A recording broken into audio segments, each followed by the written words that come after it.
மத்திய மேற்கு மற்றும் வடமேற்கு வங்கக்கடலில் நேற்று உருவான காற்றழுத்த தாழ்வு பகுதி இன்று அதிகாலை ஆழ்ந்த காற்றழுத்த தாழ்வு பகுதியாக வலுவடைந்தது. இது தொடர்பான கூடுதல் தகவல்களை தருகிறார் எமது செய்தியாளர் மாணிக்கம். விவரங்கள் என்ன?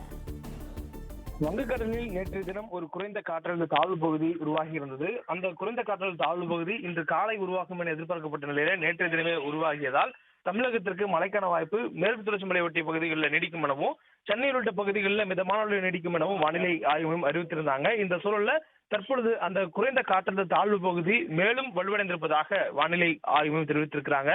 வடக்கு ஆந்திரா, தெற்கு ஒடிசாவை ஒட்டியிருக்கக்கூடிய மத்திய மேற்கு வங்கக்கடல் பகுதிகளில் உருவாகி இருக்கக்கூடிய அந்த குறைந்த காற்றழுத்த தாழ்வு பகுதி இன்று காலை 5:30 மணி நிலவரப்படி ஆழ்ந்த காற்றழுத்த தாழ்வு பகுதியாக வலுவடைந்திருக்கிறது என வானிலை ஆய்வு மையம் அறிவித்திருக்கிறார்கள்.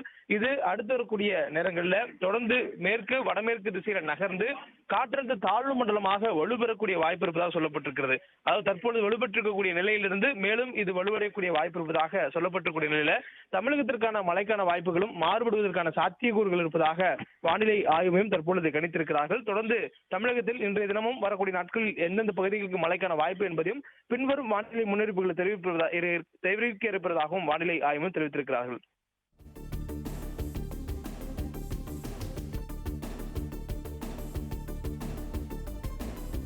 தகவல்களுக்கு நன்றி மாணிக்கம்.